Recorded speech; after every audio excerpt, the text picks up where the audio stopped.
Friends, शाही पाठशाला YouTube channel पर आप सभी का बहुत बहुत स्वागत है। बीपीएससी मुख्य परीक्षा के लिए हम लोग टेस्ट सीरीज बना रहे हैं और पहला टेस्ट जो जीएस पेपर 1 के लिए मैंने क्वेश्चन बना करके दिया था, उसमें से बहुत सारे स्टूडेंट्स ने टेलीग्राम पर आंसर राइटिंग को पोस्ट किया है। मैंने सबों के आंसर को बारीकी से पढ़ा, समझा और उसमें जो उपयुक्त नंबर मुझे समझ में आया मैंने दिया है। तो आप लोगों ने एक अच्छा प्रयास किया है। जो त्रुटियां हैं उसको चूंकि मैंने लिख कर भी दिया है, लेकिन फिर भी मुझे लगा कि इसका रिव्यू वीडियो में बना दूं तो ज़्यादा अच्छा समझ में आप लोगों को आएगा। तो एक दो कॉपी का मैं रिव्यू ले पाऊंगा, सभी कॉपी का रिव्यू लेना तो बड़ा वीडियो बन जाएगा। तो मुझे लग रहा है कि एक दो कॉपी का मैं रिव्यू कर रहा हूं, ध्यान से देखेंगे।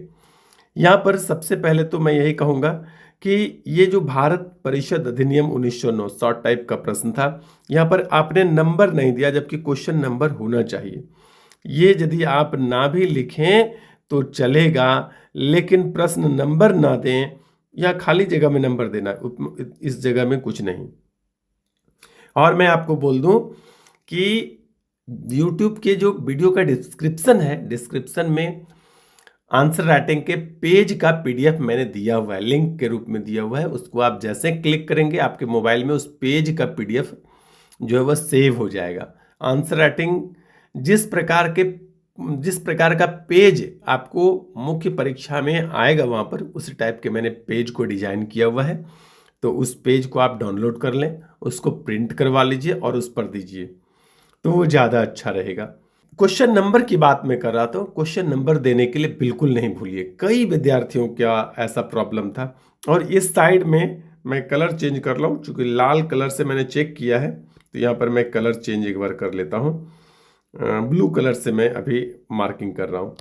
तो आपको यहाँ पर क्या करने थे, क्वेश्चन नंबर देने थे। क्वेश्चन जो लिखे हैं इसको ना भी लिखें तो चलेगा, लिखते हैं तो ठीक है। मुझे लग रहा है कि क्वेश्चन को लिखने में आपको टाइम लॉस नहीं करना चाहिए। आप सिर्फ क्वेश्चन नंबर दीजिए कि किसका उत्तर आप लिखने जा रहे हैं। उसके बाद यदि दाईं तरफ यदि देखें तो यहाँ पर आपने 1+13 क्या लिखा है, इसकी कोई आवश्यकता नहीं है। वहाँ जो पेज आपको मिलेगा ऑलरेडी वो बुकलेट के फॉर्म में बना हुआ रहता है। आपको अलग से ये लिख करके अलग से दिमाग लगाने या दिमाग खपाने की कोई आवश्यकता बिल्कुल भी नहीं है। इसको बिल्कुल न लिखा करें। उसके बाद आपने इस अधिनियम के मिंटो मार्ले सुधार अधिनियम के नाम से भी जाना जाता है, इतना ही लिखा है, जबकि आपको ये शुरू वाला चीज कुछ और लिखना चाहिए, इतना छोटा नहीं। दूसरा, क्या मिंटो मार्ले नहीं लिखते हम लोग, कहीं भी आपने नहीं पढ़ा होगा, सबों ने पढ़ा है मार्ले मिंटो सुधार अधिनियम कहते हैं। तो इसको पूरा सेंटेंस के रूप में भी लिखना चाहिए आपको कि भारत परिषद अधिनियम 1909 को मार्ले मिंटो सुधार अधिनियम के नाम से भी जाना जाता है। अच्छा, प्रावधान का मतलब होता है नियम। मैंने यहाँ पर बगल में लिख रखा था, प्रावधान का मतलब नियम, यानी मार्ले मिंटो सुधार अधिनियम अथवा भारत सरकार अधिनियम या भारत परिषद अधिनियम 1909 जो है, इसमें जो कुछ नियम बनाए गए थे, कानून बनाए गए थे, प्रावधान लाए गए थे, वो आपको लिखना है। प्रावधान जैसे लिखा तो जो जो नियम उस समय लाया गया था, जो कानून उस समय बनाए गए थे, उसकी चर्चा आपको करनी थी। आपने ये चर्चा पहला पॉइंट में किया है। इस एक्ट ने भारत में सर्वप्रथम सांप्रदायिक निर्वाचन पद्धति की शुरुआत की। ये नियम बना था, बिल्कुल सही है, लेकिन ये जो आपने लिखा यह क्या नियम था? इस एक्ट को प्रशासन की सुविधा के लिए ब्रिटिश संसद से पारित किया गया था। उस समय भारत के गवर्नर लॉर्ड मिंटो थे। इस बात का नियम से रिलेटेड कोई बात नहीं है, मतलब टू दी पॉइंट होना चाहिए। ये एक्स्ट्रा बातों से बचना चाहिए। इससे एक्स्ट्रा बात जो आप लिख रहे हैं इससे आपको नंबर नहीं मिलना है। ये लिखें या ना लिखें कोई लेना देना नहीं है। तो बात बनाने की जरूरत बिल्कुल भी नहीं है, आपको टू दी पॉइंट लिखना है और जो उपयुक्त बात है उसको जोड़ना है। और ये भी बात यदि आप लिख रहे हैं, इस अधिनियम ने भारतीय समाज को विभाजित करने का कार्य किया और मुस्लिम लीग को, तो ये नियम नहीं है, प्रावधान नहीं है, ये इससे रिलेटेड बातें हैं। आप इसको शुरू में ही लिख सकते थे यहाँ पर, ये प्रावधान नहीं है। ये जो पॉइंट आपने लिखा है ना, ये इसका प्रावधान का मतलब हुआ कानून, नियम, ये नहीं है। अब आप यहां लिखेंगे, यह अधिनियम बंगाल विभाजन 1905 के प्रभावों को बढ़ाने के लिए लागू किया गया। चलिए ये ठीक है।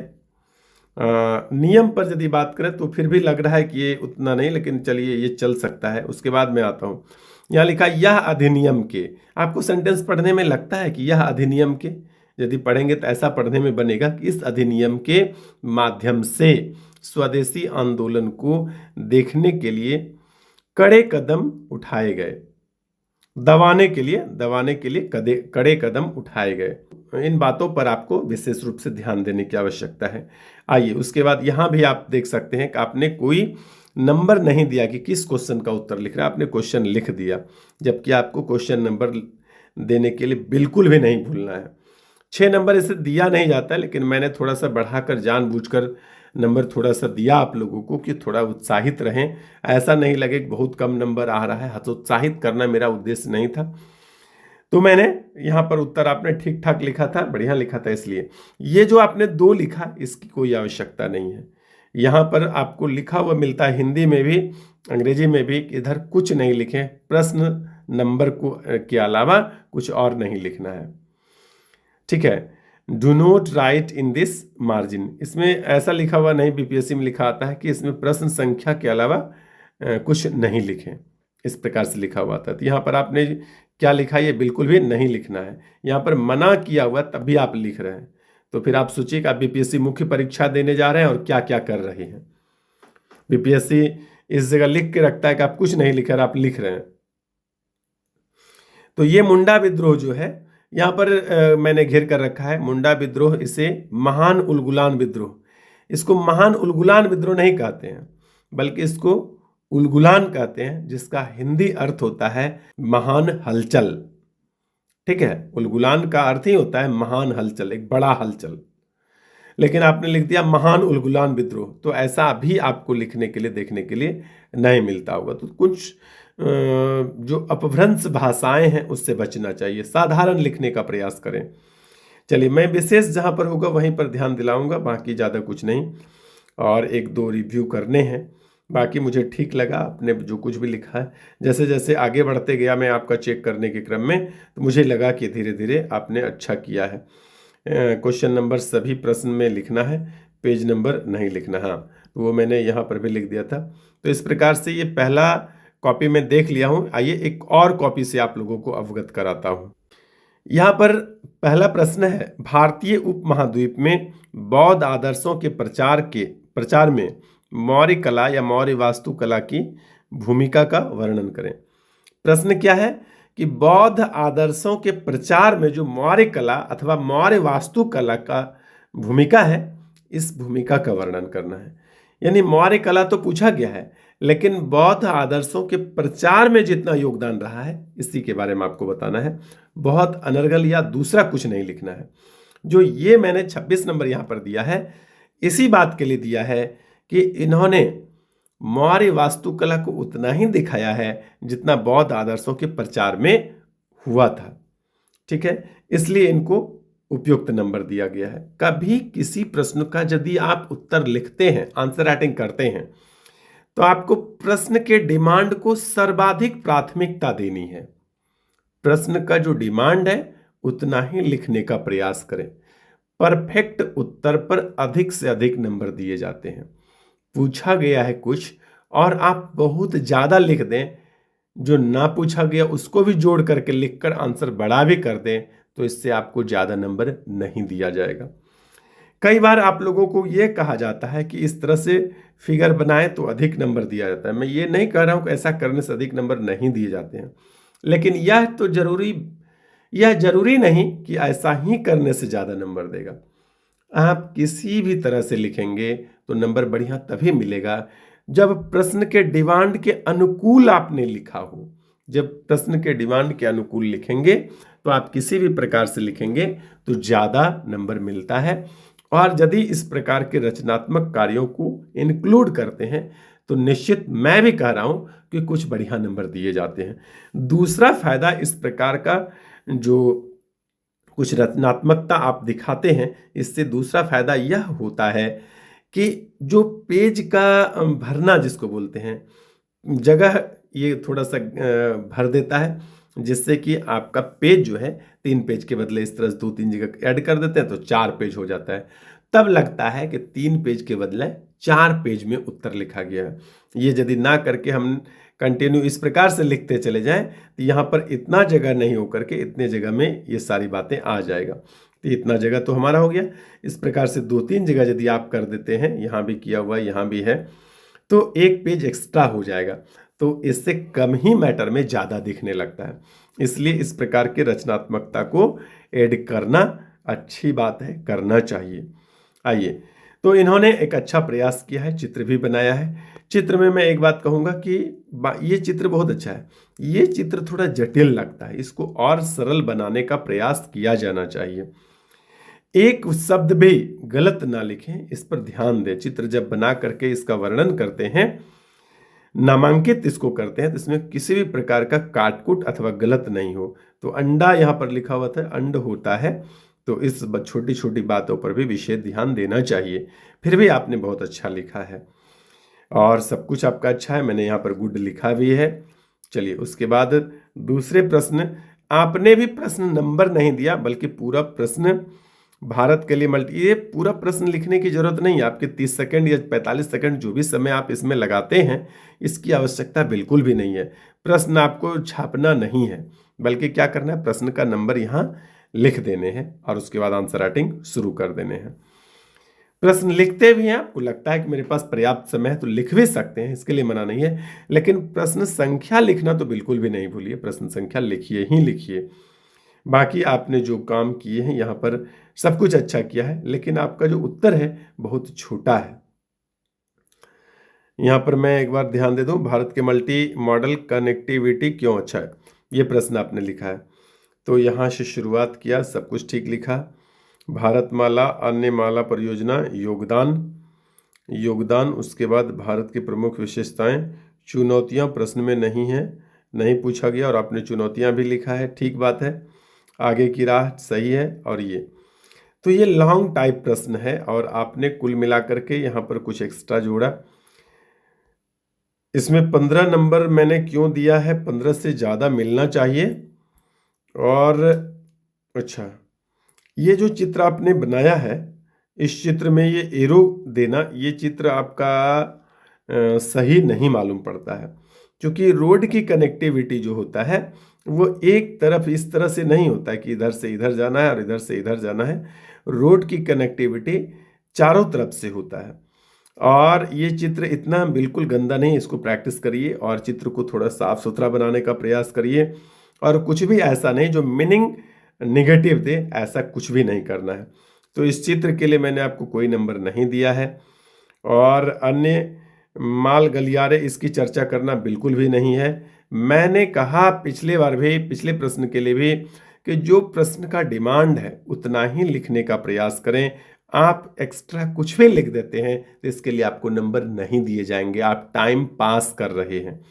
तो यहाँ पर आपने जो अन्य गलियारे लिखे, इसकी कोई आवश्यकता नहीं है, इसके लिए आपको नंबर नहीं दिए जा रहे हैं। इसका योगदान जो है, ये आपने बहुत अच्छा, आंकड़े यदि ऐड करते हैं तो उसको स्टैंडर्ड अच्छा माना जाता है। उसके बाद चुनौतियां मैंने लिखा नहीं था, आपने चुनौतियां जोड़ दिया। इसकी जो प्रश्न में डिमांड में नहीं है आप लिख भी देते हैं तो उसके लिए आपको नंबर नहीं दिए जाते हैं। तो इस प्रकार से यदि देखा जाए तो आपका आंसर, इसलिए मैंने यहाँ पर थोड़ा सा नंबर आपको कम करके दिया है, सिर्फ 15 दिया है। आंसर आपने अच्छा लिखा है, कहीं कोई दिक्कत नहीं है। कुछ वर्ड जैसे आपने ये लिखा, तो कुछ वर्ड को स्पष्ट लिखना है। Q20UG क्या इसका क्लियरेंस है, साफ सुथरा लिखिए ताकि पढ़ने वाले को किसी भी प्रकार का कोई समस्या ना आए। आइए, उसके बाद मैं अगले प्रश्न पर लिए चलता हूँ आपको। भारत बांग्लादेश संबंध, भारत सकारात्मक और फिर इसके नकारात्मक पहलू, और मैंने यहाँ किए जा रहे हैं इसलिए लिखा है क्योंकि वर्तमान में दोनों देशों के बीच संबंध जो है तात्काल जो है कि संतुलन में नहीं है। तो वर्तमान परिस्थिति को ठीक करने का प्रयास किया जा रहा है, इसलिए इसको निम्न है नहीं लिख करके, यदि निम्न उपाय किए जा रहे हैं, अभी भी प्रयासरत है, तो वर्तमान घटनाओं को ध्यान में रखते हुए मैंने इसको कहा कि लिखना चाहिए कि निम्न उपाय जो है कि किए जा रहे हैं। उसके बाद आपने उपाय जो भी दिखाया है बढ़िया है।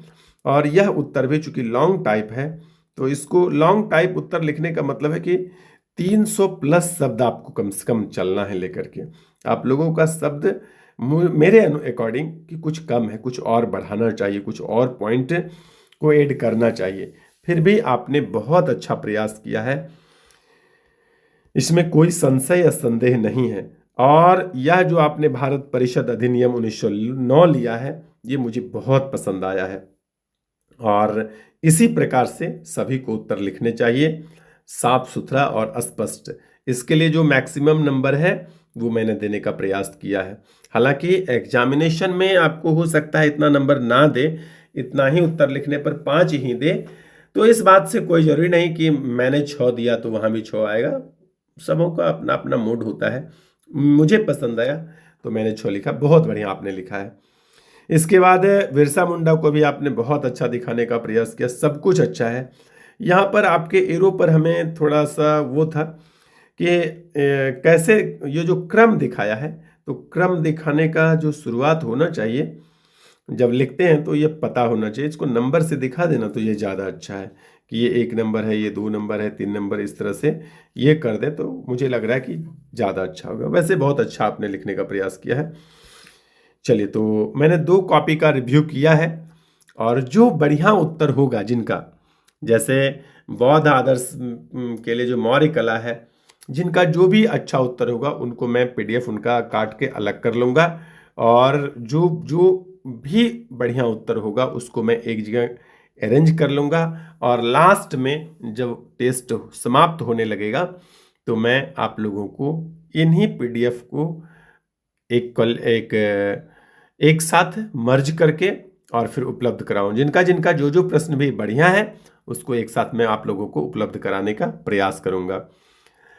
इसी प्रकार से और भी जिनको भी लगे, मैं अलग अलग विद्यार्थियों का आंसर राइटिंग का रिव्यू करूंगा। आज जिन विद्यार्थियों का किया, अगली बार जब रिव्यू करूंगा तो आप दोनों को छोड़ करके शेष अन्य विद्यार्थियों का जो आंसर राइटिंग है उसको मैं रिव्यू करूंगा, ताकि सबों को लगे कि मेरे भी आंसर राइटिंग को रिव्यू किया जा रहा है। रिव्यू में जो कमियां मालूम पड़े आपको तो उसको कमेंट में ज़रूर नोट डाउन करें। कमेंट के माध्यम से मुझे ज़रूर बताएं या टेलीग्राम पर भी मुझे ज़रूर बताएं, जिससे मैं उस कमियों को दूर कर पाऊँ और रिव्यू में फिर से मैं उसको इंक्लूड करके ले आऊँ। मैं प्रयास करूँगा कि GS पेपर 2 को और अच्छे से बताने का प्रयास करूंगा, क्योंकि GS पेपर 1 आप लोगों को आसान लगता है। मैं पढ़ाता हूं तो मुझे विद्यार्थियों की कमी और विद्यार्थियों के समझ पर कहीं ना कहीं कुछ ना कुछ पकड़ बनाकर रखता हूं।